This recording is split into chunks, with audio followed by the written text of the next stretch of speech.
मेरे प्रिय मित्रों, आइए स्वाध्याय के 49वीं ज्योतिष के 33वीं पाठशाला में आइए प्रवेश करें। 31 अक्टूबर 2020 भूमंच ज्योतिष पाठशाला स्वाध्याय दिवस 49वां, ज्योतिष का 33वां दिवस, 33 दिवसीय पाठशाला का दूसरा सत्र। पहला सत्र हमने पूर्ण कर लिया है, दूसरे सत्र में आइए प्रवेश करें। इससे पहले सत्र में हमने समझने का प्रयास किया यूओयू स्नातक प्रथम वर्ष ज्योतिष विषय परीक्षा JY 101 ब्रह्मांड एवं काल को सत्र 1 में हमने समझने का प्रयास किया था।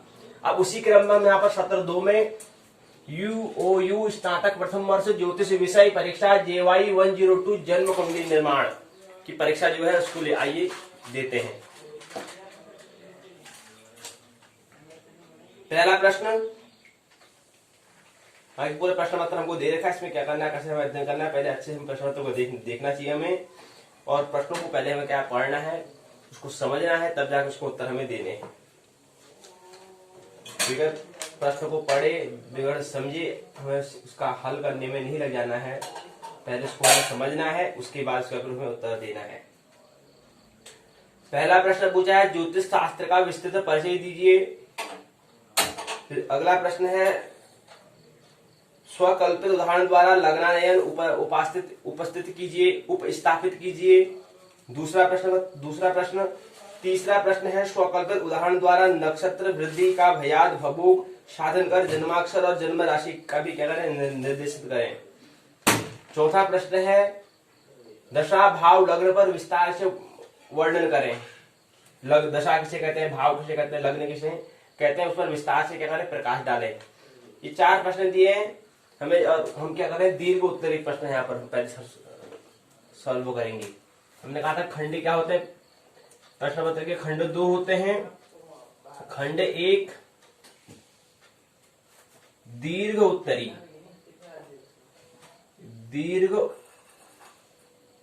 उत्तरीय प्रश्न, मतलब ऐसा प्रश्न जो दीर्घ उत्तरीय हो, और यहाँ पर क्या होता है 20 अंक का होता है। ये एक प्रश्न का आंसर हमें अगर देते हैं तो 20 अंक हमको मिलते हैं, ऐसा है। और 2 प्रश्न हमें करने होते हैं, 4 प्रश्न पूछे जाते हैं, 2 हमें सॉल्व हल करने होते हैं। आइए पहले प्रश्न में प्रवेश करें। प्रश्न 1,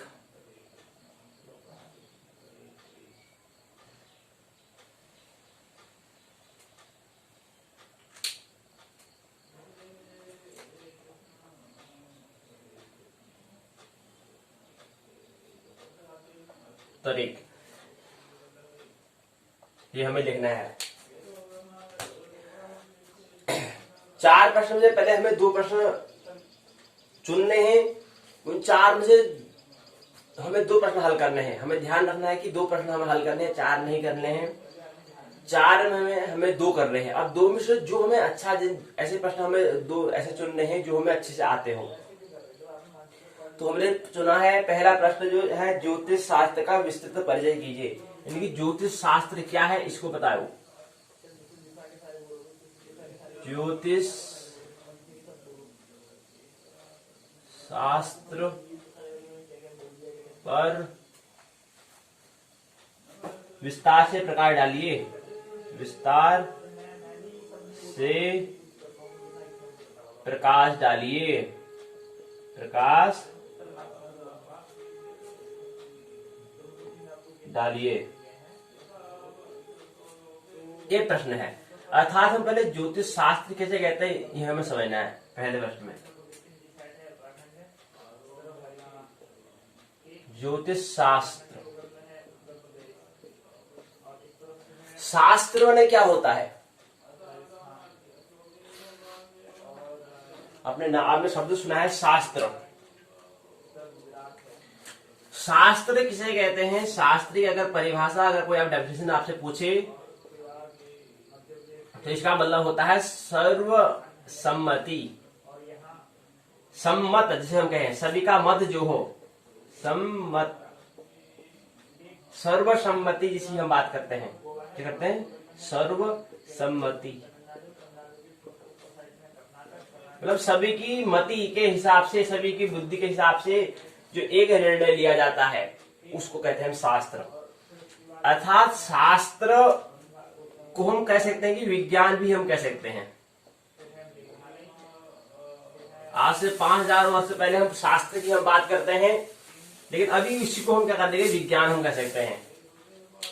क्योंकि ज्योतिष 5000 वर्ष से पूर्व, उससे पहले की बात करता है, उससे पहले उसका क्या है, ज्योतिष उससे पहले ही इसका जन्म हुआ है, इसलिए इसको हम यहाँ पर शास्त्र हम इसलिए कह रहे हैं, ज्योतिष शास्त्र। हाँ, इसको ज्योतिष शास्त्र क्यों कहा, इसको हम ज्योतिष शास्त्र ही क्यों कह रहे हैं, इसका एक ही उत्तर है कि ज्योतिष शास्त्र इसलिए कह रहे हैं क्योंकि इसका क्या है, सबसे पहले 95,000 वर्ष पूर्व, 95,000 वर्ष पूर्व, आज से 95,000 वर्ष पूर्व ज्योतिष, इससे पुराना हो सकता है, 95,000 वर्ष पूर्व की बात हो रही है ज्योतिष, इतना पुराना तो है, निश्चित ही है। तो 95,000 वर्ष पूर्व, इसलिए हम उसको शास्त्र कहते हैं। तो हम कह रहे हैं कि 5,000 वर्ष पहले शास्त्र थे। विज्ञान का भी हाल ही हाल में जन्म हुआ है, 5,000 वर्ष के बाद ही जन्म हुआ है, 2-3,000 के करीब, 2,500 से 3,000 ही साल हो रहे हैं अभी विज्ञान का जन्म हुआ, इसलिए इसको हमने शास्त्र कहा। तो ज्योतिष, अब शास्त्र हमने कहा कि सर्वसम्मति, सभी के द्वारा। विज्ञान क्या होता है, विज्ञान मतलब तो ये होता है कि सभी की जो सम्मति हो उसमें, अगर सभी उसको प्रयोग करने लग जाए तो सभी का एक ही मत आएगा, सभी का एक ही, और प्रैक्टिकल करते हैं तो उसका सभी का जो प्रैक्टिकल में जो उन्होंने करा, विज्ञान मतलब क्या है, विज्ञान में कोई प्रयोग किया एक व्यक्ति ने, उसका जो निष्कर्ष निकला, और ऐसे अन्य व्यक्ति भी जब उसका प्रयोग करता है तो उसका निष्कर्ष समान आएगा। ऐसे जो भी कोई भी प्रत्येक व्यक्ति भी अगर उस प्रयोग को करता है, उसका जो निष्कर्ष आएगा, जो निचोड़ आएगा, वो एक ही आएगा। उसको इसलिए हमने क्या कहते हैं, विज्ञान कहते हैं। और शास्त्र का मतलब भी ऐसे ही होता है कि जो भी उस पग पर चलेगा तो उसका निचोड़, उसका निष्कर्ष वही आएगा, इसलिए शास्त्र कहा। तो सर्व सम्मति हम इसे यहाँ पर कह रहे हैं। आइए अब ज्योतिष क्या है इसको समझते हैं। ज्योतिष क्या है?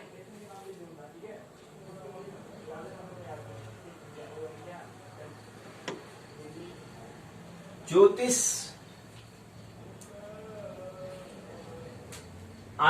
भविष्य की तलाश, भविष्य में देखना, भविष्य में देखना।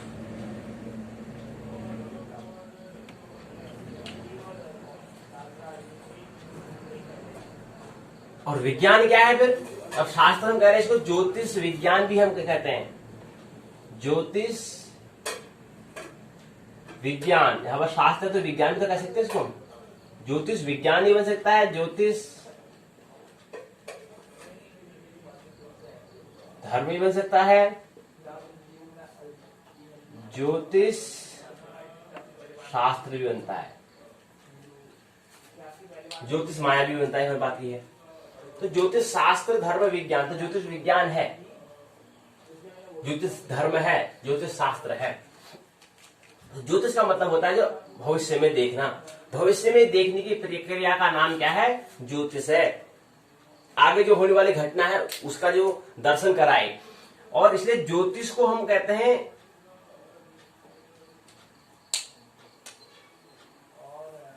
नेत्र की तुलना हमने की है चक्षु,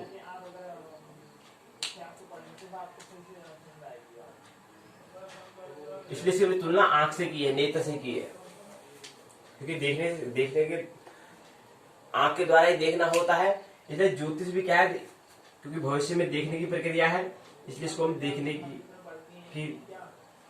वाला, भविष्य में देखने वाली घटना है, इसलिए इसको हम क्या कहते हैं,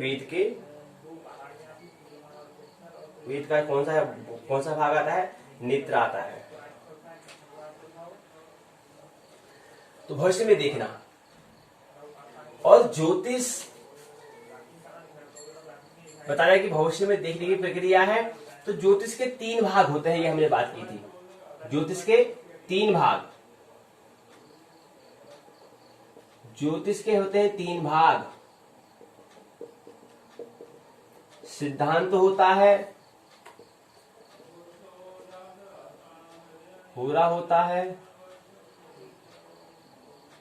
और जातक होता है। सिद्धांत, होरा और जातक, जैसे हम कह सकते हैं, ये आम भाषा में है कि आम लोगों की भाषा में ज्योतिष के 3 हिस्से होते हैं। वैसे ज्योतिष के भी 3 हिस्से होते हैं, हमने कहा है। एक होता है अनिवार्य, एक होता है अर्ध अनिवार्य और एक होता है गैर अनिवार्य। ये क्या है? ज्योतिष के 3 हिस्से हैं। अब अनिवार्य क्या है, अर्ध अनिवार्य क्या है, गैर अनिवार्य क्या है, ये हमने समझा। सिद्धांत, होरा और जातक, सिद्धांत, होरा और जातक, ये चीज। तो ज्योतिष शास्त्र विस्तार से प्रकाश में डालना है, तो उसमें विस्तार से क्या डाल सकते हैं? व्यक्ति के अंतस की टटोलना, व्यक्ति के अंतस में जो संस्कार है उसकी पूरी प्रक्रिया का नाम क्या है? ज्योतिष। उसे पूरे उसको टटोलना कि जो संस्कार मतलब होता है कि जो बीज है, व्यक्ति के अंदर जो बीज पड़ा है, उस बीज का अध्ययन करना, वो बीज का आगे भविष्य में क्या बनेगा, भविष्य में अंतिम फल तक, फूल से फल इसमें बनेगा नहीं बनेगा, वहां तक की पूरी प्रक्रिया, बीज से लेकर के फल बनने तक की प्रक्रिया, पूरी ये प्रक्रिया देखने का काम करता है, ज्योतिष करता है। कहने का मतलब है जो बीज में है वो फल तक जाएगा नहीं जाएगा, वो पूरा बीज में क्या है, पहले से ही अंकित है, पहले ही दर्ज है उसमें।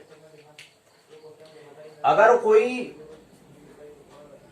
जो बीज है वह पौधा बनता है और बारिश आती है, बारिश आने के बाद पेड़ से वो वृक्ष जो होता है गिर जाता है और खत्म हो जाता है, नष्ट हो जाता है, तो ये प्रक्रिया उसके बीज में ही थी कि वो कितने वर्ष तक जिएगा और बारिश के जब आएगी तो उस दिन क्या हो जाएगा, ये नष्ट हो जाएगा। ये प्रक्रिया उस बीज में सब पहले से ही दर्ज थी। तो ज्योतिष ऐसी प्रक्रिया है कि वहां पर जो बीज है उसको, उस बीज को ही देख के, जब कोई व्यक्ति जन्म ले रहा है, जिस दिन जन्म लेता है उसी दिन से उसके आगे भविष्य में, तब जब तक उसको आगे भविष्य में अगर 80 साल, 25, 50, 60 जितने भी साल अगर जीता है, उतने साल में वो क्या करेगा क्या नहीं करेगा, पूरी उसकी पूरी बात, उसकी पूरी विस्तार से क्या है, जिस दिन जन्म हुआ है उसी दिन उस बीज में बता दिया जाता है। अर्थात संस्कार में जो कह रहे हैं वही होता है, संस्कार मतलब पूरा सब पड़ा है। अब जिज्ञासा होती है, कौन व्यक्ति जानना चाहता है और कौन व्यक्ति नहीं जानना चाहता है। जानना तो छोड़ो, यही पता नहीं होता है कि हमको, कि हमारे जो हम अभी हैं, हम कैसी हमारी स्थिति है, या हमारे पहले बीज में पड़ा है, और मैं क्या बनूंगा, क्या बन सकता हूँ, ये पहले ही बीज में पड़ा है।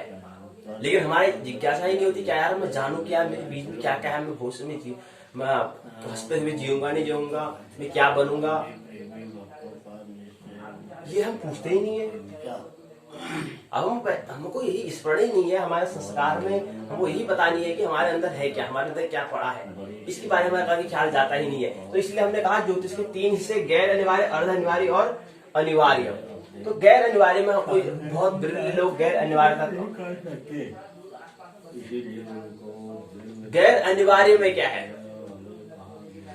अनिवार्य में कोई विरले लोग जाते हैं, अर्ध अनिवार्य में थोड़ा सा विरले से थोड़ा ज्यादा, थोड़ा बढ़ के लोग जाते हैं, और गैर अनिवार्य में तो सभी जाते हैं, बताइए।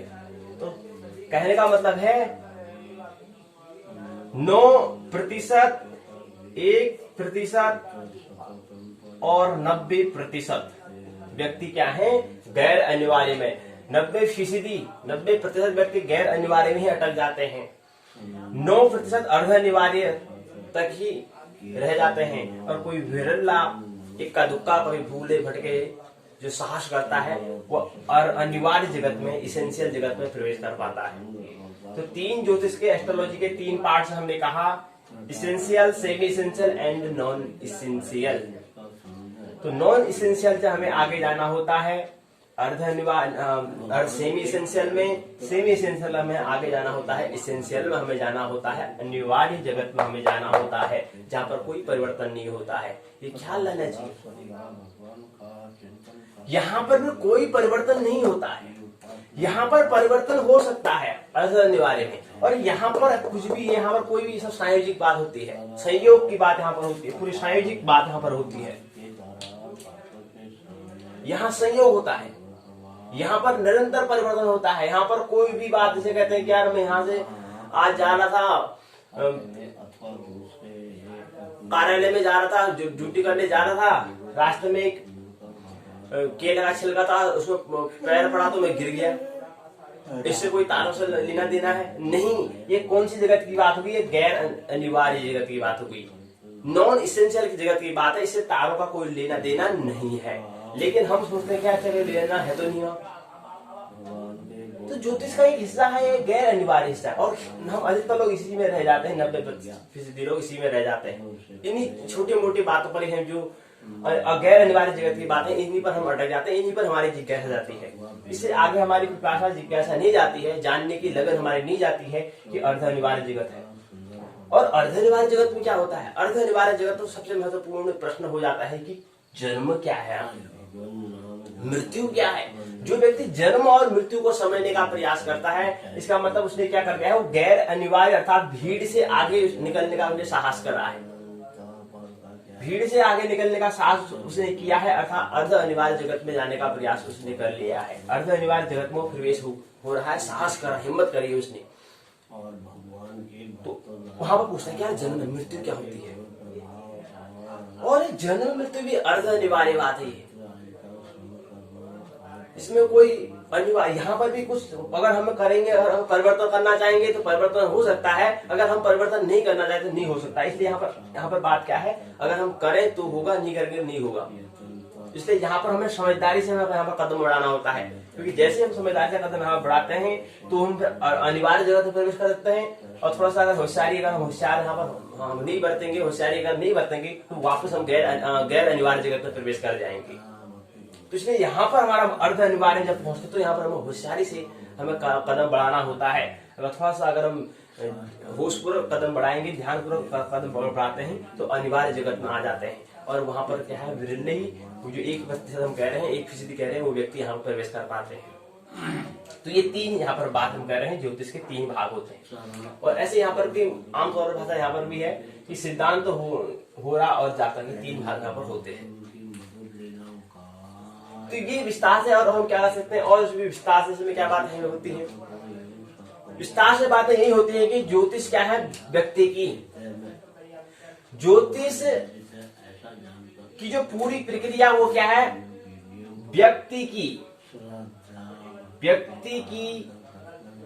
व्यक्ति कैसे आनंद महोत्सव पूर्वक जीवन जिए इसकी तलाश, व्यक्ति कैसे स्वस्थ हो, उसकी पूरी प्रक्रिया है ज्योतिष।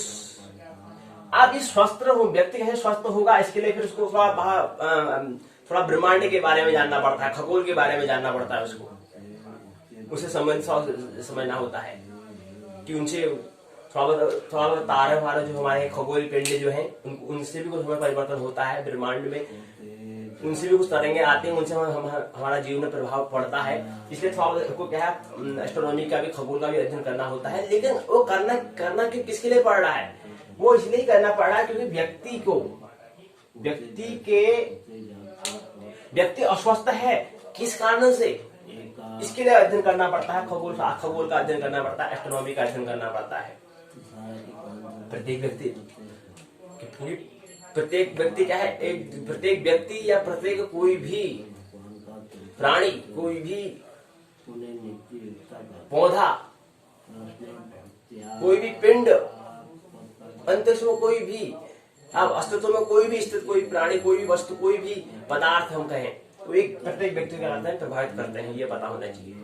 तो इसलिए क्या है, व्यक्ति की पूरी यहाँ पर क्या है, व्यक्ति स्वस्थ हो, इसकी पूरी तलाश होती है।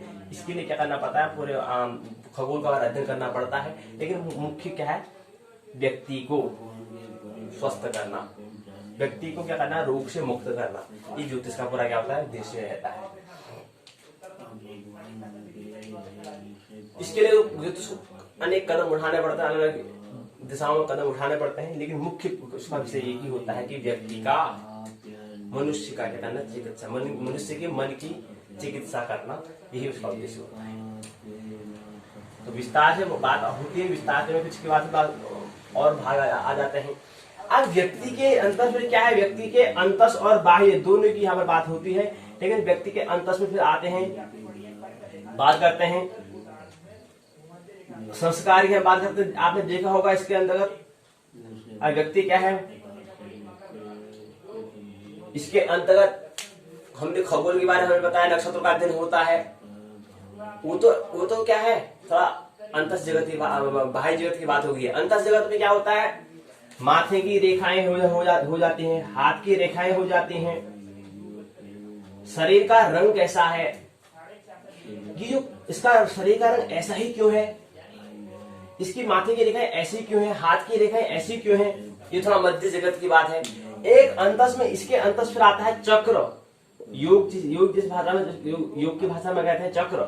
चक्र क्या है, 7 चक्र है, चक्र चले ही चले, इसका अध्ययन है, ये अंतस जगत की बातें हैं। ये क्या है, अंतस जगत की, मध्य जगत की और बाह्य जगत की। बाह्य जगत हम करके नक्षत्रों का अध्ययन हमें करना होता है, तारों का अध्ययन हमें करना होता है, राशि का हमें अध्ययन करना होता है, ग्रह उपग्रह इनका अध्ययन हमें करना होता है, ये बाह्य जगत का अध्ययन करना होता है। मध्य में हमें बात करनी होती है कि जो हम बात कर रहे हैं किसकी, माथे की हम बात, जो शरीर पर जो अंकित हैं, शरीर पर जो चिन्ह हैं, उसकी जो हम बात कर रहे हैं शरीर, और शरीर के बाद जो मन में जो स्थित है, और मन के भी यहाँ जब आज समझ लें, मन के भी क्या है, अगर मन के 2 भाग होते हैं, एक चेतन होता है, एक अचेतन होता है, एक चेतन होता है, एक अचेतन होता है। चेतन केवल एक हिस्सा है, अगर मन को हम 10 भागों में बांटें तो उसका एक भाग चेतन कहलाता है, शेष 9 भाग अचेतन कहलाता है। तो मन का अदृश्य भाग उसके ऊपर अध्ययन कहलाता है। तो मध्य भाग मन हो गया, और उसके अंतस जो हम चक्र जो कह रहे हैं, जो और अंतस जगत में जो स्थित जो चिन्ह निशान है, चक्र है, उसकी बात, 7 चक्र सूक्ष्म, वो अंतस जगत की बातें होंगी। तो अंतस जगत में हम चक्रों की बात करते हैं, उसका अध्ययन वो भी किसमें आता है, ज्योतिष के अंतर्गत ही आता है।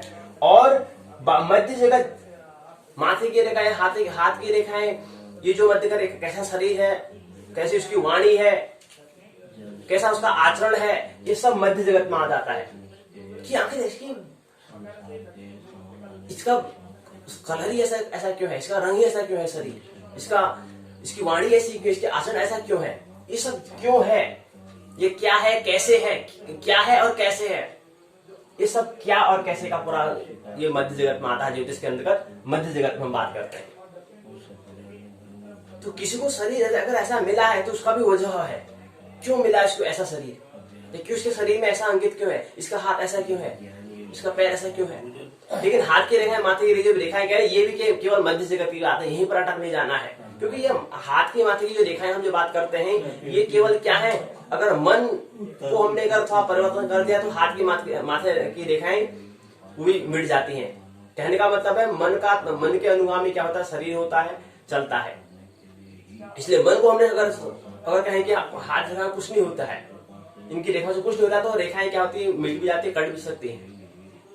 लेकिन ये मध्य जगत की बात है, कहने का मतलब है ये मध्य जगत भी हम यहाँ पर भी नहीं रहना है, इससे आगे हमें बढ़ना है। आगे होता है अंतर जगत में, चक्रों को तक हमें जाना होता है, और भी इससे सूक्ष्म अंतर जगत में और भी इसके अंदर हो सकते हैं बातें, वो हमें करना होता है। लेकिन ज्योतिष के अंतर जगत में आ जाता है। मध्य में हम रेखाएं की बात हम करते हैं, माथे की रेखाएं की हम ये बात करते हैं, और उसके बाद बाह्य जगत में हम नक्षत्र, तारे, ग्रह उपग्रह की हम ये बातें करते हैं। तो ज्योतिष के अंदर ये बातें आ जाती है, कहने का मतलब यही है। तो पहला प्रश्न क्या होता है, पूर्ण होता है। आइए दूसरे प्रश्न की ओर प्रवेश करें।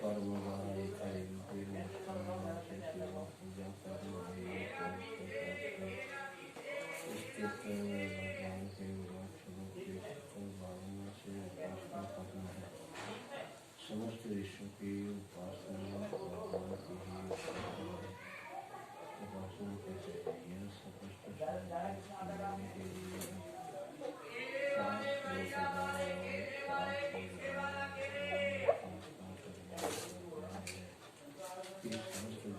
दूसरा प्रश्न,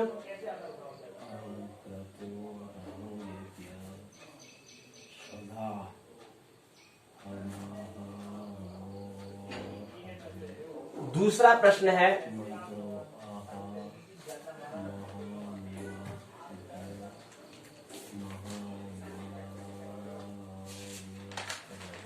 दूसरा प्रश्न पूछा है दशा, भाव और लग्न में विस्तार से बात बताओ।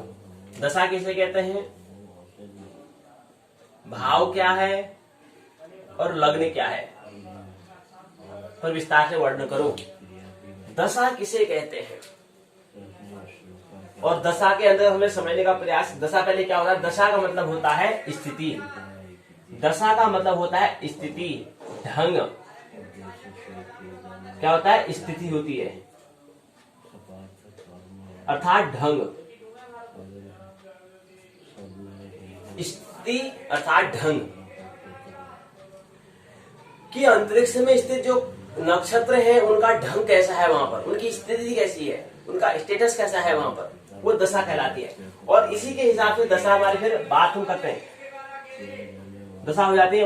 और भी बहुत दशा होती है, लेकिन मुख्य दशा क्या होती है, विंशोत्तरी दशा, विंशोत्तरी दशा, विंशोत्तरी दशा, अष्टोत्तरी दशा, तरी दशा और योगिनी दशा, योगिनी दशा, योगिनी दशा। ये तीन दशाओं की यहाँ पर बात करते हैं। दशा का मतलब होता है स्थिति अर्थात ढंग। नक्षत्रों का हमने कहा कि ज्योतिष के हम क्या कर रहे हैं, ज्योतिष के हम बाह्य जगत की हम बात कर रहे हैं। ज्योतिष के बाह्य जगत की बात, मध्य जगत की बात और अंतस जगत की बात। ज्योतिष के बाह्य जगत में नक्षत्र, तारे, ग्रह, उपग्रह, राशि, ये इनके जो अध्ययन करते हैं वो नक्षत्र के बाह्य जगत में बात करते हैं, ज्योतिष के बाह्य जगत की। ज्योतिष के मध्य जगत में हम बात करते हैं जो हमारे शरीर पर जो हमारे चिन्ह अंकित है, हमारे तिल का होना भी हमें कहते हैं, हाथ की रेखाएं हम कहते हैं। शरीर में जो हमारे चिन्ह अंकित हैं, जो हमारा शरीर का जो रंग जो है कैसा है, हमारे बाल कैसे हैं, ये हमारे शरीर में जो हमारा शरीर की जो आकृति, हमारे शरीर की आकृति कैसी है, ये मध्य जगत, ज्योतिष के मध्य जगत की बात आती है। दूसरा ये मध्य जगत। तीसरा जगत होता है अंतस जगत। अंतस जगत में हमारे शरीर में चक्र है, उनकी स्थिति कैसी है, उनका ढंग कैसा है, ये ज्योतिष का अंतस जगत होता है। वहां पर चक्र की हम बात करते हैं, अंतस जगत की हमने बात कर ली है। लेकिन हमें दशा अर्थात क्या कर रहे हैं, ज्योतिष की हम बाह्य जगत की हम बात कर रहे हैं, अर्थात नक्षत्र की हम उनकी दशा की हम बात कर रहे हैं। ये ख्याल में लेना चाहिए। हम यहाँ पर अपने अंतस में जो चक्र है उनकी दशा की बात नहीं कर रहे हैं, और अपने शरीर में जो हमारे जो शरीर में जो हमारे चिन्ह अंकित है इनकी भी दशा की बात नहीं कर रहे हैं। हम दशा की बात किसकी कर रहे हैं, नक्षत्रों की दशा की बात कर रहे हैं। नक्षत्रों का ढंग कैसा है उसमें, उनकी हम बात कर रहे हैं। जब जन्म ले रहे थे उसमें नक्षत्रों का ढंग कैसा था, या अभी हम जन्म, अभी हमारे जन्म में इतना हमको हो चुका है, अभी नक्षत्रों का ढंग कैसा है, अभी उसकी स्थिति कैसी है, उनका हमारे जीवन में क्या प्रभाव पड़ रहा है, ये अध्ययन की वहां पर बात करें। दशा मतलब बताया स्थिति अर्थात ढंग। और इसके अंदर हमने विंशोत्तरी दशा, अष्टोत्तरी दशा, योगिनी दशा को समझने का हमने प्रयास किया था। विंशोत्तरी दशा 120 वर्ष की होती है, 120 वर्ष की क्या होती है, विंशोत्तरी दशा होती है। अष्टोत्तरी दशा 108 वर्ष की होती है। योगिनी दशा जो है 36 वर्ष की होती है। 36, 108 और 120 ये क्या है, दशा है। दशा मतलब ऐसी स्थिति बनी रहेगी। दशा का मतलब होता है इतना समय तक ऐसी, दशा मतलब होता है स्थिति ढंग, वो कितने वर्ष तक रहती है। योगिनी में ऐसी दशा जो 36 वर्ष तक रहेगी, अर्थात पृथ्वी क्या है 36 बार वर्तन पूरा कर लेगी, मतलब परिक्रमा कर लेगी सूर्य की। 36 बार जब परिक्रमा कर लेगी तब तक योगिनी दशा इतनी वर्ष तक रहती है। 36 वर्ष मतलब 36 बार वर्तन पूरा कर लेगी, 36 बार सूर्य की परिक्रमा कर लेगी, तब तक स्थिति बनी रहेगी। तो वो कौन सी दशा कहलाएगी, योगी दशा कहलाएगी। 108 बार अगर ऐसी पृथ्वी ने परिक्रमा कर ली है सूर्य की, कोई दशा अगर मौजूद है तो 108 तक, तो अष्टोत्तरी दशा कहलाएगी। विंशोत्तरी दशा तो 120 वर्षों तक अगर पृथ्वी ने परिक्रमा कर ली है, सूर्य की 120 बार परिक्रमा कर ली है, तब तक जो स्थिति बनी रहेगी, तो ऐसी स्थिति को हम विंशोत्तरी दशा कहते हैं। तो दशा का मतलब यही होता है, विंशोत्तरी, अष्टोत्तरी दशा, रोहिणी दशा होती है, और भी दशा होती है, उन दशा की बात करते हैं। लेकिन दशा का मुख्य महत्वपूर्ण हम क्या है, ज्योतिष के बाह्य जगत की बात कर रहे होते हैं, नक्षत्रों के हम ढंग के प्रभाव हम कर रहे होते हैं, जो तारे ग्रह उल्का पिंड जो भी है, उनकी जो स्थिति जो वहां पर है, उनकी स्थिति कैसी है, और वो ऐसे ढंग में है तो हम हमारे जीवन में क्या प्रभाव डालते हैं, इसको हम समझने का प्रयास इस दशा में करते हैं। अब दूसरा क्रम आता है भाव। जी भाव क्या होता है? भाव मतलब होता है कमरा। कमरा का मतलब होता है रूम। कमरा का मतलब होता है जी स्थान।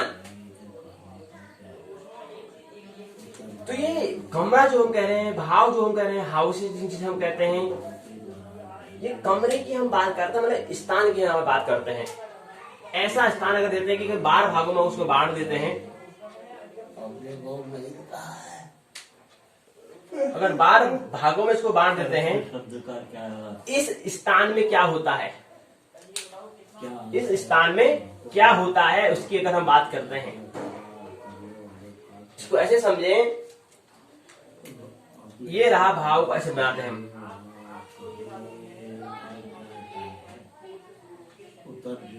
ये ऐसा चक्र होता है ये। तो ये है, उसको भाव कहते हैं। ये खाने जो होते हैं, जो कोष्ठक जो होते हैं, अब कोष्ठक ऐसा होता मतलब नहीं, ऐसा मतलब क्या है, ऐसा अंतरिक्ष में जो है, अंतरिक्ष में ऐसा कोई आकृति हम वहां पर लेते हैं, ऐसे खाने ऐसे जगह बनाते हैं, वो जगह जो ये हम चक्र बना रहे हैं, ये चक्र आकाश का चक्र बन रहा है। ये चक्र क्या है, इस चक्र को हम जन्मांग चक्र बोलते हैं। क्या बोलते हैं जी? जन्मांग चक्र बोलते हैं।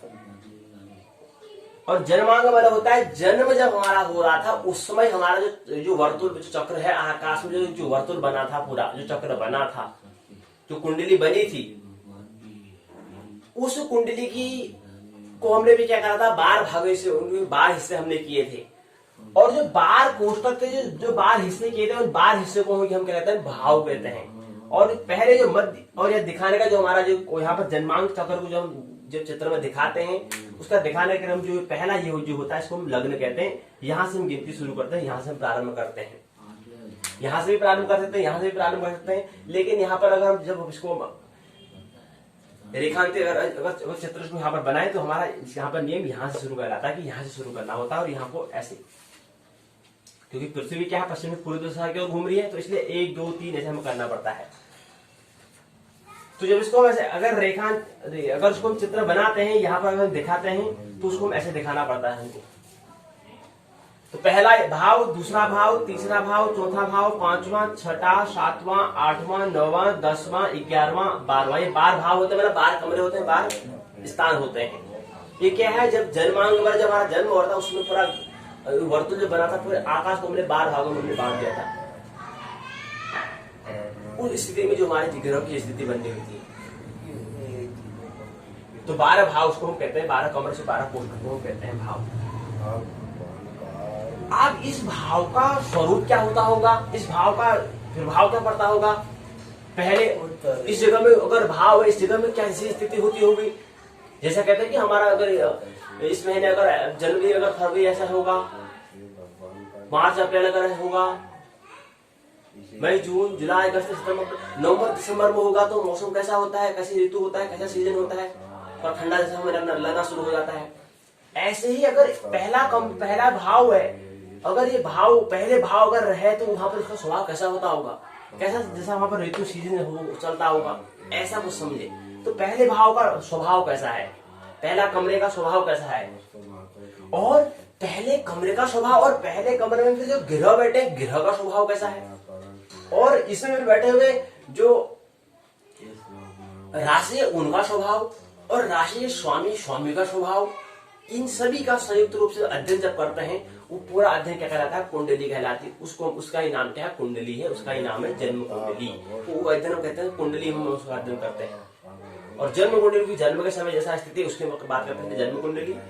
तो ये कुंडली है। तो कमरे का स्वभाव कैसा है, ग्रह का स्वभाव राशि का स्वभाव, इनके स्वभाव और ये जो यहाँ पर भाव जो कमरा है, कमरे का स्वभाव, इनके अनुरूप हम क्या करते हैं, विश्लेषण करते हैं, एनालिसिस करते हैं, अध्ययन करते हैं और उसी के हिसाब से फिर बताते हैं कि हाँ ये यहाँ पर बैठा तो इसका ये इसमें ऐसा प्रभाव पड़ेगा। ये अध्ययन हमें करना होता है। तो भाव की हम केवल बात करें तो भाव कौन से कितने होते हैं, 12 होते हैं। भाव किसे कहते हैं, भाव में होता है कोष्टक होता है, कमरा अर्थात खाने होते हैं, कोष्टक होते हैं। तो ये कितने होते हैं, 12 होते हैं। तो 12 कोष्टक क्या है, यहाँ पर हम जन्मांक चक्र की यहाँ पर चक्र हम यहाँ बता रहे हैं। ये चक्र क्या है, वास्तव में अंतरिक्ष में जैसे नक्षत्र है उनके हिसाब से बात कर रहे हैं, अर्थात ज्योतिष की बाह्य जगत की हम बात कर रहे होते हैं। तो भाव ही कहते हैं। अगला आता है जी लग्न। लग्न नीति इति लग्नम। लग्न मतलब लगना, मानो ऐसा लग रहा हो, छू रहा हो, स्पर्श कर रहा हो। तो लग्न मतलब होता है ये जो, इसको हमने यहाँ से ही क्यों गिना, यहाँ से इसलिए गिनते हैं क्योंकि ये लग्न कहलाता है। यहाँ से हमने प्रारंभ किया, यहीं से प्रारंभ हो इसलिए करते हैं क्योंकि यहाँ पर हमें कुछ क्योंकि ये लग्न होता है इसलिए यहाँ से गिनती प्रारंभ करते हैं। तो लग्न मतलब होता है जहाँ से कुछ लग रहा हो, कुछ प्रतीत हो रहा हो, मतलब प्रारंभ कहाँ से करें वही लग्न कहलाता है। इसको हम यहाँ से प्रारंभ कर सकते हैं तो यहाँ से उस स्थिति में कुछ लग नहीं रहा होगा। जैसे हम देखते हैं कि दूर से हमें देखता है कि पहाड़ आसमान को छू रहा हो, तो वैसा लग रहा है, ऐसा हमें प्रतीत होता है। लगना मतलब होता है प्रतीत, ऐसा प्रतीत हमें होता है। लगना मतलब लग्न कहलाता है, मतलब प्रतीत होना। हमें ऐसा लग रहा हो, ऐसा मानो, ऐसा प्रतीत हो रहा हो कि छू रहा है, लेकिन क्या वाकई में छू रहा होता है, नहीं छू रहा होता है। ऐसे ही वहां पर भी कुछ जब आपस में ग्रह राशि को जैसे हमें लग रहे हैं, कैसे ऐसा प्रतीत हो रहा है कि छू रहे हैं, तो वहां से हम प्रारंभ करना शुरू करते हैं। तो इसलिए हमने वो कहां पर लग रहा होता है, वो लग्न, इसलिए इसको हम लग्न कहते हैं। और इसलिए भाव की संख्या हम इसको जहां से लग रहा है वहीं से हम गणना करना प्रारंभ करते हैं। इसलिए यहाँ पर उसको 1 लिखा। यहाँ पर 1 को हम नहीं लिख सकते हैं, क्यों, क्योंकि यहाँ पर ऐसा कुछ लग नहीं रहा होता, कुछ ऐसा प्रतीत नहीं हो रहा होता है, इसलिए हम यहाँ से 1 नहीं लिख सकते हैं। 1 इसलिए हम यहाँ से लिखते हैं और इसलिए इसको हम यहाँ पर कहते हैं लग्न कहते हैं। और इसलिए इसको हम प्रारंभ लग्न हम इसको कहते हैं। और ये लग्न होने के कारण इसको हम लग्न कुंडली भी हम कहते हैं। अगर यहाँ पर लग्न की अगर हम बात कर रहे होते हैं, जन्म कुंडली को ही लग्न कुंडली कहा जाता है। तो लग्न कुंडली या जन्म कुंडली इसको हम कह सकते हैं। जहां पर क्या हो, लग रहा हो, जहां पर पहले भाव में यहाँ पर कोई ग्रह बैठा हो, वहां से देखते हैं, कहते हैं कि कौन सी राशि की क्या है कुंडली है, कौन सी लग्न की कुंडली हम कहते हैं। तो कौन सी लग्न की कुंडली है, तो लग्न क्या है ये समझ में आ चुका होगा। लग्न मतलब होता है लगना मतलब प्रतीत होना, ऐसा मान ऐसा प्रतीत हो रहा होगा। लग्न नीति इति लग्नम। लग्न आ गया, शब्द नाम सुना है आपने, क्या होता है लग्न का मतलब, कोई आपने विचार किया लग्न, लग्न शब्द का जो शब्द है इसका मतलब क्या होता है। तो लग्न मतलब प्रतीत होना, लग्न मतलब प्रतीत होना, ये लग्न कहलाता है। तो यहाँ पर प्रश्न दूसरा पूछा गया था, दशा किसे कहते हैं, भाव किसे कहते हैं, लग्न किसे कहते हैं, इसको समझाने का, इसको विस्तार पर वर्णन करो। तो यही बात होती है, ये बात हमें समझनी है। तो महत्वपूर्ण बात, दशा किसे कहते हैं ये समझना है, भाव किसे कहते हैं ये भी समझना है, और लग्न। और उससे महत्वपूर्ण बात यह है कि ये क्या है, ज्योतिष के बाह्य जगत की भी हम बात कर रहे हैं। ज्योतिष के बाह्य जगत की, उसका जो हमें मध्य जगत की, अंतर जगत की हम बात करनी होती है, करनी है, ये बात ख्याल लें। लेकिन अभी बाहर जगत की हम बात कर रहे हैं, ताकि उसके बाद फिर थोड़ा बहुत बाहर का क्या है वो पता हमें चल जाए, उसका फिर ताकि फिर मध्य जगत में आए, उसका फिर अंतर जगत में प्रवेश करें। और अंतर जगत को ही हम कहते हैं योग। योग शब्द आपने नाम सुना होगा। तो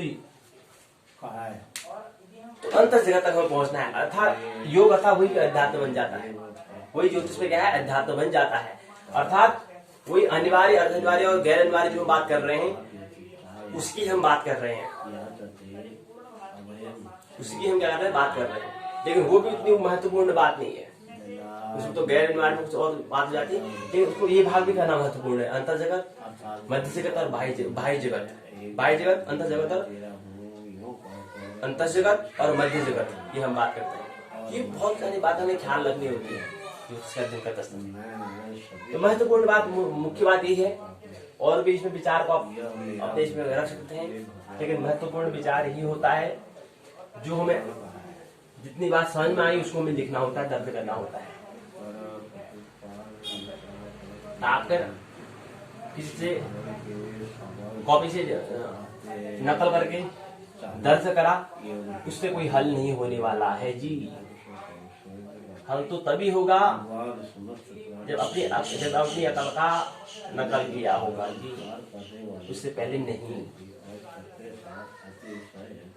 तो यहीं पर क्या है, खंड 1 के अंतर्गत जो 2 प्रश्न है वो पूर्ण होते हैं। अब आइए खंड 2 में प्रवेश करें हम। खंड 2 है लघु उत्तरी। क्या है जी? लघु उत्तरी। और प्रश्न क्या है? पहला प्रश्न पूछा है, इष्टकाल किसे कहते हैं? पहला प्रश्न, इष्टकाल किसे कहते हैं बताइए? इष्ट और काल, आपने नाम सुना है इष्ट? आपने इष्ट नाम सुना है, इसका मतलब क्या होता है बताओ? इष्ट मतलब क्या होता है? इष्ट मतलब होता है अभीष्ट जो हो, अभीष्ट अर्थात क्या हो? विशिष्ट जो हो, जो अनोखा हो, विशिष्ट हो, अभीष्ट जो हो, अनोखा जो हो, उसको कहते हैं इष्ट। और फिर यहाँ पर इष्ट काल की हम यहाँ पर बात कर रहे हैं। काल मतलब होता है समय, अर्थात हमने पहले बात कर ली है, काल का मतलब होता है समय, यानी कि अवधि। तो अभीष्ट समय अवधि, अभीष्ट समय। और इष्ट काल किसे कहते हैं? इष्ट काल हमने कहा कि जन्म समय एक होता है। जन्म समय जब जन्म हुआ उस समय कुछ न कुछ समय होगा, उसमें कुछ न कुछ टाइम हुआ होगा। उस समय जब जन्म हुआ उस समय कुछ न कुछ हमने माना होगा, गणना करने के लिए कुछ न कुछ हमने माना होगा, कुछ न कुछ गणना करी होगी किसी, कुछ मन में सोचा होगा कुछ न कुछ तो है यहाँ पर। तो कुछ जो हमने गणना की, जो हमने माना, उसको हम कहते हैं समय कहते हैं, यानी कि कुछ न कुछ समय का समय होगा, तो वो जन्म समय। तो जन्म समय और जन्म समय हुआ होगा। सूर्योदय तो प्रतिदिन होता ही है, सूर्य उदय भी हुआ होगा, सूर्योदय भी हुआ होगा, सूर्योदय भी हुआ होगा। सूर्योदय, जन्म समय और सूर्योदय। अब सूर्योदय कितने बजे हुआ? जन्म कितने बजे हुआ? जन्म प्रातः में हुआ, सुबह हुआ, दोपहर हुआ, सायं हुआ, रात्रि हुआ, शाम हुआ या रात्रि हुआ, कब हुआ? ये समय होगा कुछ न कुछ। और सूर्योदय कब हुआ? तो सूर्योदय हुआ जी 6:30 बजे अगर सूर्योदय हुआ,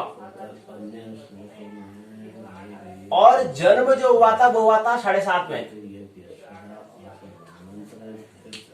ये जो 6 से 7:30 के बीच जो वक्त, एक घंटे का जो वक्त है, एक घंटा जो है, एक घंटे का जो वक्त समय है, यही जो समय है, इसी समय को हम इष्टकाल कहते हैं जी। यही इष्टकाल कहलाता है। यही क्या है? अभीष्ट समय है जी। कि हमारे जन्म समय और सूर्योदय के बीच के समय को ही हम क्या कहते हैं? इष्टकाल कहते हैं। अब ये हम कह रहे हैं कि ये तो एम की हम बात कर रहे हैं यहाँ पर, लेकिन कभी कभी यहाँ पर कहीं क्या जाएगा? पीएम आ जाएगा, तो वहां पर हमें देखना होता है, थोड़ा अलग अलग हिसाब होते हैं, अलग अलग क्या होता है? नियम होता है। थोड़ा नियम को ध्यान रखते हुए हमें गणना करनी होती है, थोड़ा हमें करना होता है, अध्ययन करना होता है, इसको हमें ध्यान रखना चाहिए। ये तो समझ लो आ जा रही है, क्योंकि यहाँ पर कभी ऐसी स्थिति भी हो सकती है कि 6:30 बजे सूर्य हो रहा है और 5:30 बजे जन्म हुआ हो, ये भी तो हो सकता है जी। कोई व्यक्ति किसी से भी जन्म ले सकता है, तो इसके लिए कुछ अलग नियम लागू हो जाता है, इसके लिए कुछ अलग नियम लागू है। तो इसको फिर घटी पल विपल में जो हमारा मान आता है, उसी मान को हम क्या कहते हैं? इष्टकाल कहते हैं। उसी काल में ऐसा समय जो अवधि है, इसका मतलब होता है अभीष्ट, अर्थात जो विशिष्ट हो, ऐसा समय जो विशिष्ट। तो पूरे जीवन में जो है इष्टकाल को देखा जाता है। जन्म कुंडली में जन्म के समय जो स्थिति है, उस स्थिति में सबसे महत्वपूर्ण शब्द, जो सबसे महत्वपूर्ण जो वक्तव्य है वो है इष्टकाल।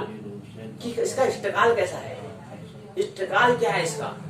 एक पूरा इसका जन्म जो है, जन्म के समय इसका इष्टकाल मतलब उसका पूरा जब जन्म ले रहा था, उसमें इसका इष्ट जो काल है वो क्या है? वो इष्टकाल से ही, उसके अध्ययन से ही, उसके विश्लेषण से हम बता सकते हैं कि इसके जीवन में क्या होगा। इष्टकाल महत्वपूर्ण होता है। जन्म कुंडली का पहला भाग जो है वह इष्टकाल, पहला और प्राथमिक भाग है वह इष्टकाल। इष्टकाल, आप किसी व्यक्ति का कोई जन्म हो रहा है कैसे निकालना है, तो उसमें हमें यही नियम हम पालन करने पड़ता है। उस नियम से ध्यान रखते हुए हम इष्टकाल निकाल सकते हैं नियम। लेकिन इसके इष्टकाल के लिए मुख्य परिभाषा क्या है? इष्टकाल में यही होता है कि जब सूर्योदय हुआ, सूर्योदय और जन्म समय के बीच की जो अवधि है उसी अवधि को हम इष्टकाल कहते हैं। तो यहीं पर क्या होता है? पहला प्रश्न पूर्ण होता है। आइए जी, आप दूसरे प्रश्न में प्रवेश करें। उत्तर जिसके पान करने पर मनुष्य मृत्यु के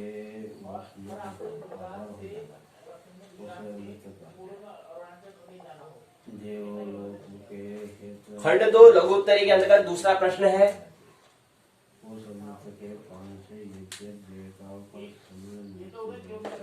इष्टकाल किसे कहते हैं हमने समझ लिया है। खंड 1 के अंतर्गत लघुत्तरी प्रश्न के अंतर्गत हमने समझ लिया है। इसमें क्या है? 8 प्रश्न हमें दिए होते हैं, 8 में से हमें केवल 4 हमें कर रहे होते हैं। ये नियम हमें ख्याल में रखना है, 8 में से केवल हमें 4 करने होते हैं। दूसरा प्रश्न है गत नक्षत्र और जन्म नक्षत्र क्या होता है जी? गत नक्षत्र और जन्म नक्षत्र, गत नक्षत्र और जन्म नक्षत्र क्या है और जन्मांक अक्षर का निर्णय कैसे करते हैं? जन्माक्षर निर्णय कैसे करते हैं जी? गत मैंने होता है पूर्व, गत मैंने होता है पूर्व, नक्षत्र मैंने नक्षत्र, यानी कि जन्म नक्षत्र से पूर्व नक्षत्र कौन सा था जी? जन्म नक्षत्र था पुष्य। लीला के अर्थात आप पुष्य क्यों बोले? पुष्य क्यों बोला हमने जी? जी हमने पुष्य इसलिए बोला क्योंकि जिसमें जन्म हो रहा था उसमें पुष्य नक्षत्र था, इसलिए पुष्य बोला, इसलिए तो उसको जन्म नक्षत्र कहा हमने। अर्थात जिस समय, अब जी क्या सभी के लिए पुष्य नक्षत्र होगा जी? नहीं, सभी के लिए नहीं होगा। वो देखना पड़ेगा कि जिसमें जन्म हो रहा है उसमें कौन सा नक्षत्र वहां पर है, वो देखना पड़ेगा। किसी का अश्विनी भी हो सकता है, किसी का अश्विनी, भरणी, कृतिका, रोहिणी, मृगशिरा, 27 नक्षत्र में कोई नक्षत्र भी हो सकता है जी। लेकिन यहाँ पर क्या है? जिसमें जन्म हो रहा था उसमें पुष्य नक्षत्र हमारा था, इसलिए हम पुष्य कह रहे हैं। तो जन्म नक्षत्र क्या है? पुष्य नक्षत्र है। गत नक्षत्र, पुष्य नक्षत्र जो है 8वें नंबर में आता है। 8 में से पहला आता है 7वां कौन सा नक्षत्र था? पुनर्वसु था जी। पुनर्वसु नक्षत्र था जी, और उसी को हम गत नक्षत्र कहते हैं। ऐसा नक्षत्र जो जन्म, गत मन होता है पूर्व, पहली नक्षत्र, यानी कि जन्म नक्षत्र से पहले का जो नक्षत्र है उस नक्षत्र को हम गत नक्षत्र कहते हैं जी। और जन्म नक्षत्र क्या है? जन्म नक्षत्र जन्म के समय नक्षत्र, अब नक्षत्र भैया जन्म नक्षत्र, गत नक्षत्र को आप समझने आप चले हैं जी। पहले नक्षत्र किसे कहते हैं पहले ये तो समझो। अच्छा जी, पहले नक्षत्र क्या वही समझते हैं? नक्षत्र किसे कहते हैं जी पहले ये बताओ पहले, तब आपको समझ आएगा गत नक्षत्र, तब आएगा आपको समझ में जन्म नक्षत्र क्या है। नक्षत्र होता है तारों का समूह जी। तारों का समूह जो होता है उसको हम नक्षत्र कहते हैं। तारों का समूह, stars of groups of star, तारों का जो समूह है, ग्रुप्स ऑफ स्टार जो है उसको हम कहते हैं नक्षत्र। अच्छा जी, और नक्षत्र जो है हमने बताया, नक्षत्र को समझने के लिए हमें नक्षत्र क्या होते हैं, कितने होते हैं? 27 होते हैं, ये हमने कहा। और एक नक्षत्र के क्या होते हैं? चरणाक्षर भी होते हैं। कितने होते हैं जी? चरणाक्षर भी होते हैं इसके, चरणाक्षर। अर्थात कहने का मतलब इसके क्या है? एक नक्षत्र के 4 चरण होते हैं। क्या होते हैं? 4 चरण होते हैं, यानी कि 27 गुणा अगर हम 4 करें तो ये आता है 108। यानी कि एक नक्षत्र के अंदर 4 चरणाक्षर होते हैं तो बन जाता है 108 चरणाक्षर हो जाते हैं। कितने हो जाते हैं? 108 चरणाक्षर हो जाते हैं। और राशि में क्या होता है? राशि में एक राशि जो है 12 राशि होती हैं, एक राशि में क्या है 9 चरणाक्षर आते हैं। कितने आते हैं? 9 चरणाक्षर आते हैं। तो 12 गुणा अगर हम 9 करते हैं तो कितना आता है जी? 108 आता है। तो 108 चरणाक्षर को इस तरह से व्यवस्थित किया है राशि में। तो राशि में भी क्या है? तारों। राशि में भी क्या है? तारे ही हैं। मतलब राशि भी क्या है? एक तरह से तारा ही इसके अंदर तारे ही आते हैं। क्यों? क्योंकि यहाँ पर हमने कहा कि एक राशि में क्या है 9 चरणाक्षर आते हैं, मतलब 9 तारे आते हैं। और एक नक्षत्र के अंदर कितने नक्षत्र? एक नक्षत्र के अंदर कितने चरणाक्षर आते हैं? 4 चरणाक्षर आते हैं। और चरणाक्षर क्या है? तारा ही तो है। तो 108 क्या है? तारे हैं, या तारों का समूह हम कह सकते हैं। 108 क्या है? तारों के समूह में कहें, तारे हैं कहें तो ये ठीक रहेगा। तो क्या है? 108 तारे हैं या 108 तारों क्या है? समूह है। तो इसको क्या है? तो एक तरह से कहें राशि के अंदर भी क्या तारे ही आते हैं और नक्षत्र के अंदर भी तारे ही आते हैं। तारों की हम बात करते हैं। और तारा क्या हो? हमने कल समझा। तारा मतलब क्या होता है? जो स्वयं प्रकाशमान हो, जो प्रकाशित हो, जो स्वयं क्या हो? खुद क्या हो? स्वावलंबी हो, जो खुद अपने आप अपने पैरों से खड़ा हो, अपने पैरों में जो खड़ा हो वो कहलाता है तारा, वो कहलाता है स्टार। ऐसे शब्द क्या होता है? अपना स्वावलंबी, अपने पैरों में खड़ा होना चाहिए। तो ये हमने तारों के हमने बताया था। तारों के अंदर, तारों नक्षत्र के अंदर तारे आते हैं और राशि के अंतर्गत भी तारे ही आते हैं। अब 108 चरणाक्षर क्या क्या है? तो नक्षत्र क्या है ये हमने समझ लिया। गत नक्षत्र आप समझ हमें आ जाएगा। और जन्म नक्षत्र क्या है ये भी समझ में हमको आ जाएगा। जन्म नक्षत्र क्या है? जन्म जिस समय हमारा जन्म हो रहा था उसमें कौन सा नक्षत्र है और कौन सा नक्षत्र का कौन सा चरण है, ये भी तो ध्यान रहना चाहिए। कि जन्म नक्षत्र क्या है? हमने समझा कि जन्म नक्षत्र क्या है? पुष्य। ये क्या है? नक्षत्र है। लेकिन पुष्य नक्षत्र का कौन सा चरण है जी? इसके अंतर्गत 4 चरण होते हैं। किसी व्यक्ति का पुष्य नक्षत्र होगा लेकिन नाम भिन्न भिन्न होगा। किसी व्यक्ति का नक्षत्र सेम है लेकिन नाम भिन्न भिन्न है। अभी यहाँ पर जन्माक्षर निर्णय कर रहे हैं ना, तो जन्म जो हमारा है आदमी का नाम भिन्न भिन्न क्यों हो जाता है? जबकि नक्षत्र समान है, पुष्य नक्षत्र है लेकिन नाम भिन्न भिन्न है, ऐसा क्यों? तो ये जन्माक्षर का निर्णय कैसे करते हैं जी? ऐसे ही करते हैं कि हम जो हमने नक्षत्र देखते हैं, जन्म नक्षत्र में जिसमें जन्म हो रहा था उसमें नक्षत्र को देखते हैं। और नक्षत्र जब जो नक्षत्र था नक्षत्र के अंदर चरणाक्षर को देखते हैं। चरणाक्षर जो है तो क्या हे हु डेडा, हे हु डेडा। तो यहाँ से जो पहला चरणाक्षर दूसरा चरणाक्षर हु है, तो ये पुष्य नक्षत्र है। जो हेम शब्द, हेम जो नाम आया है ये क्या है? इसका दूसरा चरणाक्षर है जी। ये क्या है? दूसरा चरणाक्षर है। पुष्य नक्षत्र है लेकिन चरण क्या है? चरण क्या है? पहला हु, पहला चरण है जी। हु हे डेडा पहला चरणाक्षर है जी। और बाकी आप अन्य जो 3 जो चरण है हु हे डेडा, तो ये इसका नाम तो हौ से आ जाएगा, इसका नाम दौ से आ जाएगा, डमरू वाला आ जाएगा, कुछ नाम आ जाएगा। लेकिन नक्षत्र नहीं है। तो इसीलिए जन्माक्षर का निर्णय ऐसे करते हैं। नक्षत्र को देखकर, नक्षत्र के अंदर चरणाक्षर को देखकर क्या कहते हैं? जन्माक्षर का निर्णय करते हैं। और यही पर क्या होता है? प्रश्न दूसरा भी पूर्ण होता है जी। आइए तीसरे प्रश्न में प्रवेश करें।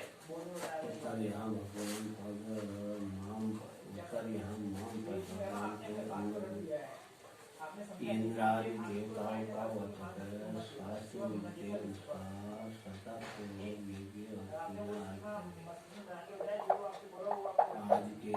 अब तीसरा प्रश्न क्या है जी? उसको देखते हैं। तीसरा प्रश्न है जन्मांग चक्र निर्माण विधि पर कमेंट करो जी, टिप्पणी करो। जन्मांग चक्र क्या होता है इसको बताओ। जन्मांग चक्र क्या है जी ये बताओ। जन्मांग चक्र कैसे बनाते हैं? जन्मांग चक्र अभी हमने बनाया था, उसी चक्र की बात हो रही है यहाँ पर। ये रहा जन्मांग चक्र।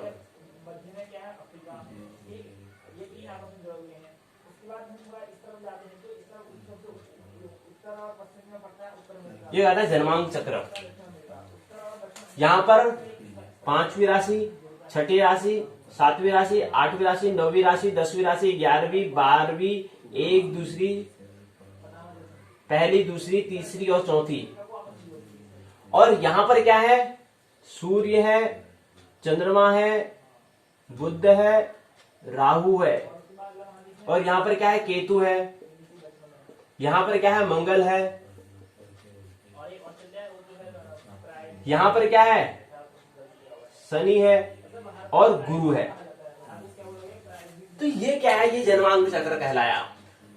आप देख दो यहां पर 8, सूर्य, चंद्र, बुध, राहु, शनि, गुरु, केतु, मंगल, और यहां पर क्या है, शुक्र। भाई शुक्र को भूल गए जी, एक शुक्र भी तो है, शुक्र। अब गिन लो कितने हैं, 1 2 3 4 5 6 7 8 9, 9 ग्रह होते हैं ना, तो जो 9 ग्रह में फिट कर दिए जन्मांग चक्र में। यही क्या है, जन्मांग चक्र होता है। कैसे निर्माण करते हैं जी, ये बताओ। निर्माण ऐसे करते हैं, बता दो जी, आप कितना बताएं। ये क्या है, जन्मांग चक्र है। जन्मांग चक्र के लिए क्या करना पड़ता है, पहले ऐसे लाइन, ऐसी हमें रेखा खींचनी होती है। ये रेखा खींची, ये रेखा खींची, ये रेखा खींची, ये रेखा खींची, यानी कि क्या बनाना पड़ता है हमको, वर्ग हमें बनाना होता है। उसमें एक लाइन यहाँ जो है, 2 विकर्ण हमें बनाने होते हैं, और यहाँ से फिर एक हमें ऐसे करके समानांतर क्या है, 2 रेखाएं हमें खींचनी होती है, आमने सामने समांतर 2 में रेखाएं खींचनी होती है। तो यहीं से क्या होता है, जन्मांग चक्र का होता है निर्माण हो जाता है जी, जन्मांग चक्र। यही क्या है, जन्मांग चक्र है। ऐसे इसको हम निर्माण करते हैं। अब इसमें क्या है, नियम के लिए पता है कि ये जो पहला खाना है, ये लग्न है, ये भाव जो है, ये जो बना है, ये तो एक तो ये बना, और एक दूसरा भी बन सकता है जी, ये बना, ये भी बना। 2 चीज हमने बना दी है। अब देखो यहां पर भी हम गिनती लिख रहे हैं, यहां पर भी हम अंक लिखेंगे, यहां पर भी हम अंक लिखेंगे। तो बताओगे इन दोनों में अंतर क्या है। अब मैं थोड़ा गिनती मैं थोड़ा 2 तरह से ले सकता हूँ। फिर हमें पता करना है कि इन दोनों में अंतर क्या है। अब यहाँ पर गिनती को मैं लिखता हूँ, चलो 5 6 7 8 9 10 11 12 1 2 3 4। मैं 12 तक संख्या लिख रहा हूँ, लेकिन मैं कहां से शुरू कर रहा हूँ, मैं यहां से शुरू कर रहा हूँ, और यहां मैं यहां से शुरू कर रहा हूँ। ऐसा अंतर क्या है जी, बताओ। अब यहां से लिखूंगी 1 2 3 4 5 6 7 8 9 10 11 12। मैं लिख तो 12 अंक रहा हूँ, 1 से 12 तक संख्या लिख रहा हूँ, लेकिन लिखने का ढंग 2 तरह से है। लेकिन ये लिखने का जो 2 ढंग है, ये दोनों ढंग 2 चीजों को दिखाते हैं। ये ढंग जो है, जो पहला ढंग है, ये राशि को दिखा रहा है जी। ये ढंग क्या है, राशि को दिखा रहा है। ये ढंग क्या है, राशि वाला ढंग है। और ये जो लिखा, ये क्या है, भाव का ढंग है।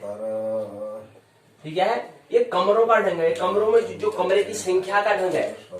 पहला कमरा ये है, दूसरा कमरा ये है, तीसरा कमरा, चौथा कमरा, पांचवा कमरा, छठा कमरा, 7वां, 8वां, 9वां, 10वां, 11 और 12। ये 12 कमरों की संख्या है। ये क्या है, राशियों की संख्या है जी।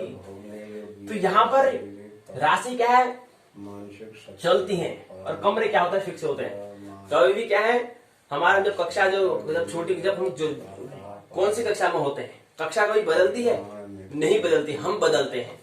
हम अगर तीसरी कक्षा में तो चौथी कक्षा में चले जाएंगे, लेकिन कक्षा तो वही रहेगी ना, वो तो फिक्स रहेगी। या बदल जाती है वो भी, मतलब उसको उठा के दूसरे में शिफ्ट कर दिया हो, नहीं, कक्षा कभी नहीं बदलती, क्लास कभी नहीं बदलती है। लेकिन हमारी कक्षा में हम हमारा क्या होता है, परिवर्तन होता है। हमने जो तीसरी कक्षा में जो हमने सीखना था, वो हमने सीख लिया, तो हमारे क्लास परिवर्तन हो जाती है। क्लास का मतलब हम परिवर्तन, हम अगली कक्षा में प्रवेश कर जाते हैं। लेकिन कक्षा जो कमरा है, वो कमरा नहीं बदलता है, कमरा तो वही रहता है ना। तो ऐसे ही यहाँ पर भी जो भाव जो है, भाव क्या होता है, हमेशा फिक्स होते हैं, ये स्थिर होते हैं, ये चलायमान नहीं होते हैं। लेकिन राशि क्या है, राशि मतलब वही हमारी स्थिति होती है कि हमारे मन में अगर परिवर्तन हो रहा है, तो हमें परिवर्तन करना चाहिए। तो हम परिवर्तन हो जाता है, हम अगली चौथी कक्षा में जाते हैं, तीसरी से चौथी कक्षा में जाते हैं, 10वीं से 11वीं कक्षा में जाते हैं। तो हम कक्षा में क्या बदल जाते हैं। 11वीं कक्षा तो वही होती है जो मेरे लिए 11वीं कक्षा थी। मेरे आने वाले जो मित्र होंगे, उससे पहले जो आने वाले मित्र होंगे, तो उसके लिए 11वीं कक्षा वही रहेगी।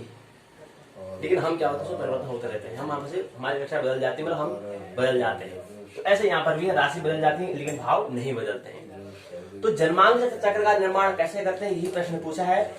इस पर हमें टिप्पणी करनी है, तो यही टिप्पणी हमें करनी होती है। ये दो बातें इसमें हमें ध्यान रखनी है। और इसके बाद इसमें हमें एक इसमें आता है राशि। राशि में बता देनी चाहिए राशि कितनी होती है, 12 राशि होती है। मेष, वृषभ, मिथुन, कर्क, कन्या, तुला, वृश्चिक, धनु, कुंभ, मकर, मीन, ये 12 राशि होती हैं। इसी क्रम में क्या है, 9 ग्रह होते हैं। सूर्य, बुध, चंद्र, राहु, शनि, गुरु, केतु, मंगल, शुक्र, ये क्या है 9 ग्रह होते हैं। 9 ग्रह और राशि और भाव।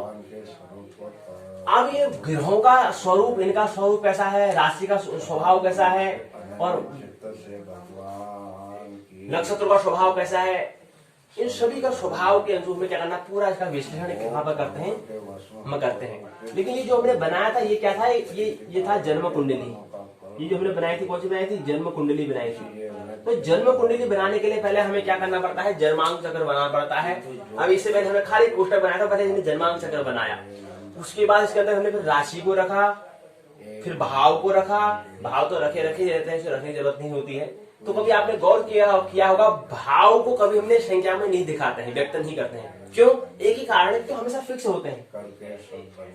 लेकिन राशि को हमें दिखाना पड़ता है, संख्या से हमें दिखाना पड़ता है। इसलिए दिखाना पड़ता है क्योंकि वहां पर उनका फिक्स समय नहीं होता है, वो परिवर्तन होते रहते हैं, इसलिए हमें दिखाना पड़ता है। इसलिए कभी आपने देखा होगा जो चिन्ह होता है वहां पर क्या होता है, वहां पर संख्याएं, एक संख्या हमें दिखाई होती है तो वो किसकी होती है, वो राशि की होती है।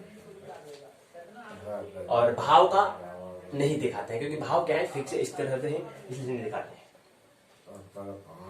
तो यहीं पर क्या है, जन्मांक चक्र जो है ये हमने समझने का प्रयास किया। यहीं पर ये भी क्या होता है, पूर्ण होता है। आइए अंतिम प्रश्न में प्रवेश करें, चौथे प्रश्न में प्रवेश करें। चौथा प्रश्न क्या है,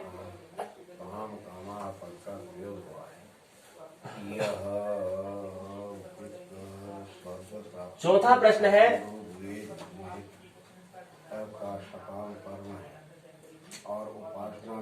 अंतिम प्रश्न है, भुवन ज्योतिष पाठशाला के क्या है, ब्रह्मांड एवं काल। हमने पहला सत्र पूर्ण कर लिया। दूसरा सत्र है जन्म कुंडली निर्माण। सत्र दूसरा JY 102 का अंतिम प्रश्न का उत्तर हमें देना है। अंतिम प्रश्न का उत्तर है,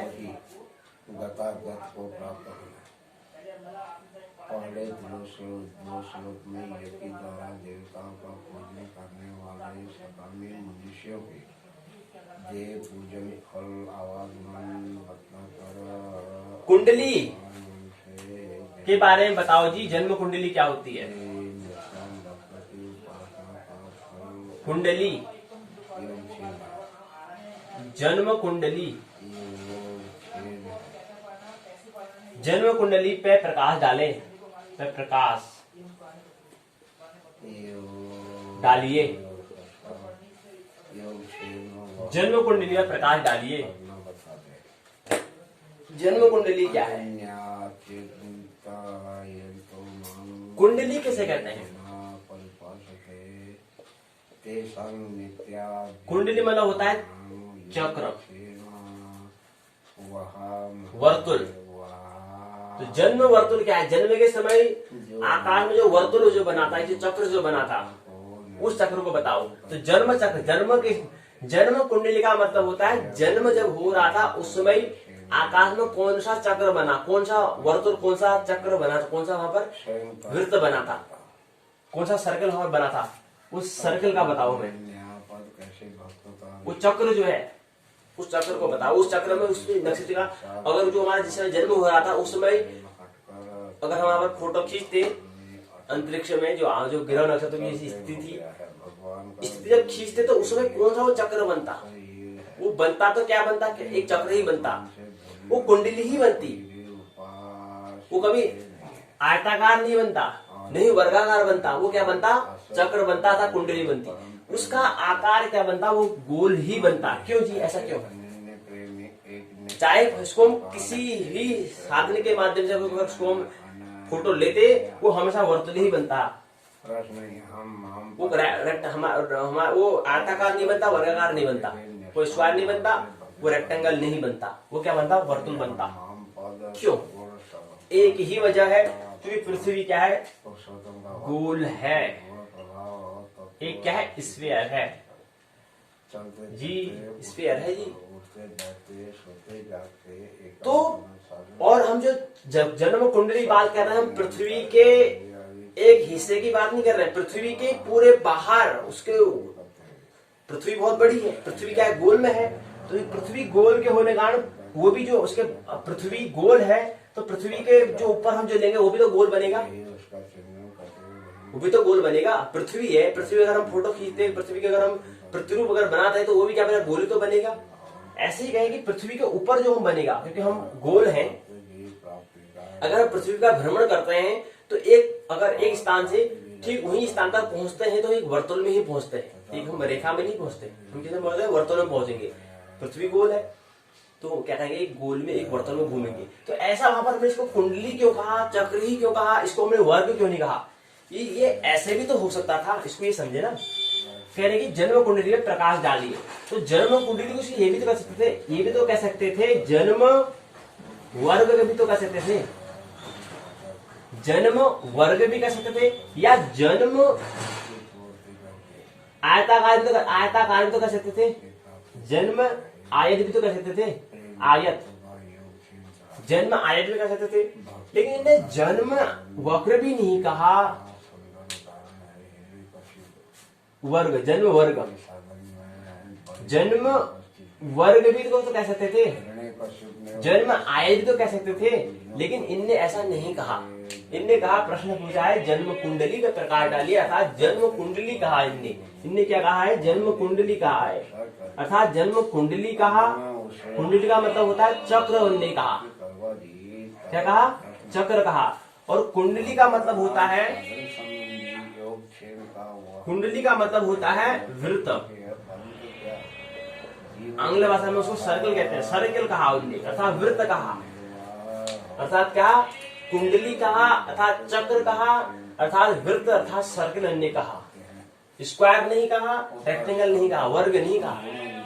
तो क्यों कहा, एक ही वजह है कि वहां पर क्या है कि पृथ्वी का जो आकार क्या है वो गोलाकार, एक स्फीयर है, एक वृत्त है, एक क्या है, गोल है, एक गोलाकार है, इसलिए।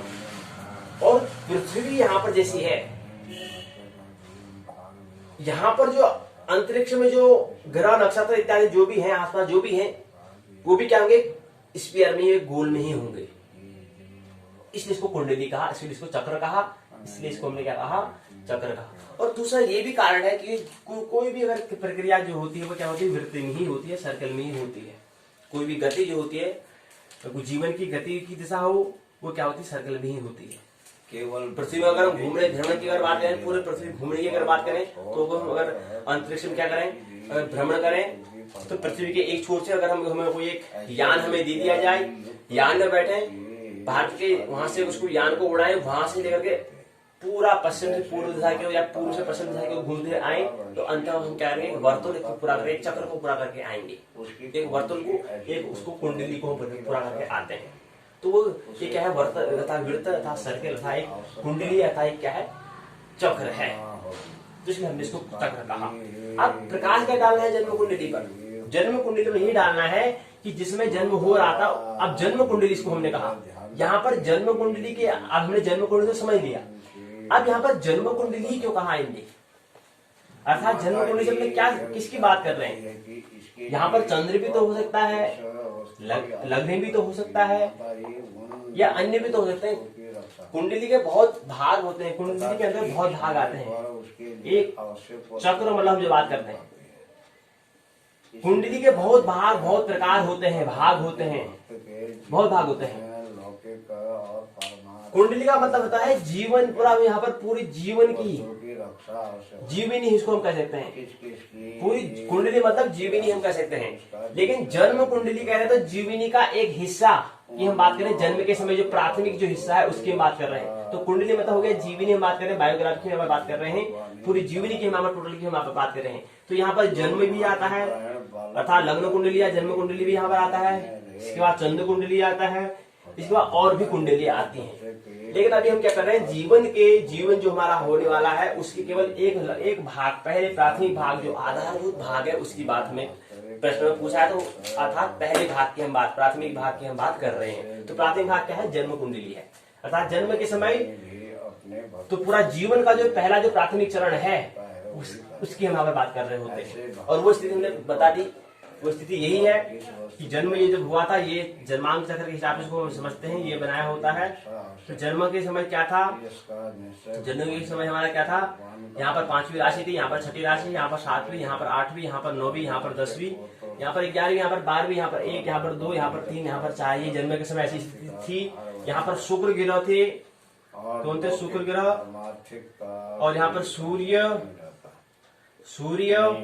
चंद्र, यहाँ पर 7वें मंगल थे, और यहाँ पर केतु थे, यहाँ पर गुरु, यहाँ पर शनि, और यहाँ पर कहते हैं सूर्य, यहाँ पर तुम्हारे राहु जाता है, और यहाँ पर तुम्हारे ये बता शुक्र हो गया, केतु हो गया,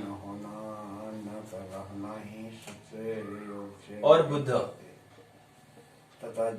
ये जन्म के समय ऐसी स्थिति, ये क्या है, जन्म कुंडली है। इसी पर हमें प्रकार डालना था, यही बताना था हमको, बस ये हमने बता दिया। अर्थात क्या था, कहने का मतलब ये है कि ये पहला भाव, ये दूसरा भाव, ये तीसरा भाव, ये चौथा भाव, ये 5वां भाव, ये 6ठा भाव, ये 7वां भाव, ये 8वां भाव, ये 9वां भाव, ये 10वां भाव, ये 11वां, ये 12वां। कहने का मतलब है कि जो 12वां भाव था उसमें चौथी राशि बैठी हुई थी, और उसमें 4 ग्रह थे। कौन कौन ग्रह थे, सूर्य, चंद्र। कौन कौन 4 ग्रह थे, पहला ग्रह सूर्य, दूसरा चंद्रमा, तीसरा राहु, चौथा बुध। ये 4 ग्रह क्या थे, 12वें भाव में बैठे हुए थे, और चौथी राशि थी।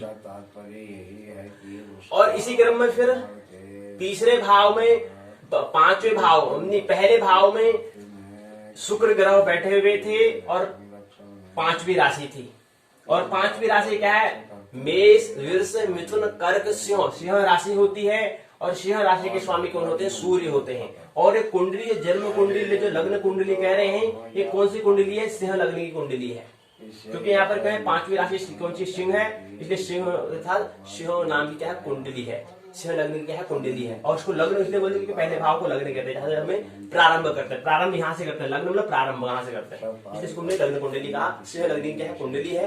लग्नाधिपति कौन है, सूर्य है। ये हमने समझने का प्रयास किया। तीसरे भाव में मंगल यहाँ पर बैठे हुए हैं, ये हमारे जन्म के समय जो स्थिति उसकी बात कर रहे हैं। उसके बाद 6ठे भाव में 10वीं राशि थी, और केतु यहाँ बैठे हुए थे। तीसरे भाव में 7वीं राशि थी, और मंगल ग्रह बैठे हुए थे। पहले लग्न में क्या था, पहले भाव में 5वीं राशि और शुक्र ग्रह बैठे हुए थे। इसके बाद 9वें भाव में पहली राशि थी, अर्थात मेष राशि थी, और 2 ग्रह बैठे हुए थे। पहला ग्रह शुक्र गुरु, दूसरा ग्रह शनि, 2 ग्रह बैठे हुए थे। इसके बाद 12वें भाव में चौथी राशि थी, और 4 ग्रह बैठे हुए थे, सूर्य, चंद्र, बुध, राहु। ये 4 क्या है, ग्रह बैठे हुए थे। तो ये क्या है, जन्म कुंडली पर यही प्रकाश में डालना था। अब इसका निर्माण कैसे होता है, ये निर्माण करना, ये आपको और अध्ययन करना होगा तब जाकर। अभी ये निर्माण करा हुआ मैंने बता दिया, तो यही निर्माण में करना था, ये मुझे क्या डालना था, प्रकाश डालना था। तो ये बातें ही हमें ख्याल में रखनी है। तो ये बात है, तो क्या डालना है, यही कहना है कि पहले भाव में 5वीं राशि शुक्र राशि है, नहीं, पहले भाव में 5वीं राशि अर्थात सिंह राशि है, इनके स्वामी क्या है, सूर्य हैं। और कौन से लग्न की कुंडली है, कौन से जन्म की कुंडली है, कौन से लग्न की कुंडली है, सिंह लग्न की कुंडली है। और यहाँ पर ग्रह कौन है, शुक्र है। उसके बाद फिर अगला जो क्रम आता है, पहला भाव, तीसरा भाव फिर आता है। 6ठे भाव में कोई ग्रह नहीं बैठा है, कोई, लेकिन राशि तो 6ठी है दूसरे भाव में, लेकिन ग्रह कोई नहीं बैठा हुआ है। फिर तीसरे भाव में फिर ग्रह बैठा है, एक मंगल ग्रह बैठे हुए हैं, 7वीं राशि है, तीसरा भाव है। फिर चौथे भाव में कोई ग्रह नहीं है, खाली राशि है, 8वीं राशि है। उसके बाद 5वें भाव में 9वीं राशि है, कोई ग्रह नहीं बैठे हुए हैं। 10वें भाव में नहीं, 6ठे भाव में 10वां ग्रह, 10वां जो राशि है वो 10वीं राशि है, वहां पर ग्रह भी बैठा हुआ है। ग्रह कौन है, केतु है।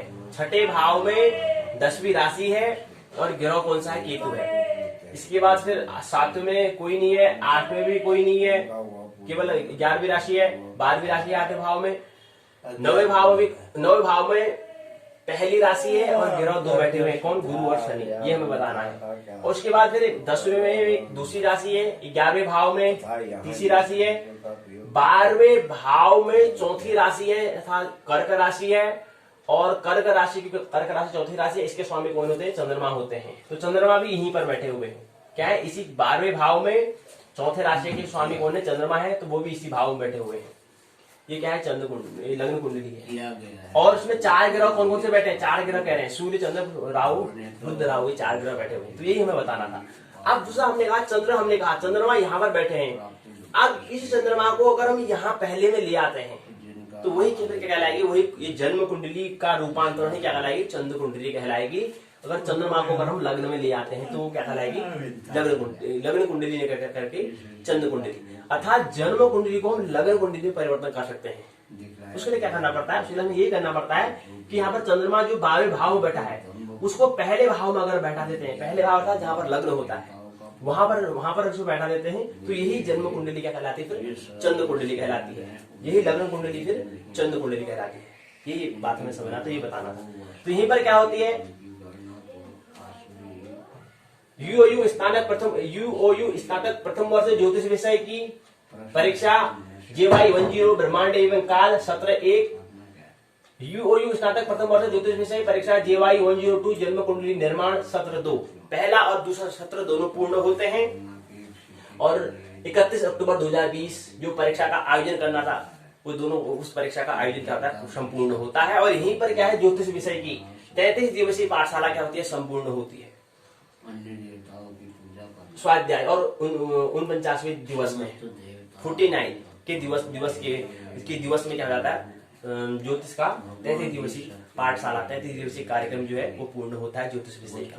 कल की पाठशाला में हम वही संस्कृत विषय जो हमारा चल रहा है उस पर बात करेंगे। मानना नहीं है, जानना है और आनंद महोत्सव पूरा जीवन जीना है, यही आशा हमें करते हैं भगवान से। मेरी बात तो कहते हैं प्रेम पूर्वक शांति पर सुना, बहुत बहुत अनुग्रहित हूँ। अंत में सर के भीतर बैठे हुए परमात्मा को प्रणाम करता हूँ, मेरा प्रणाम स्वीकार करें।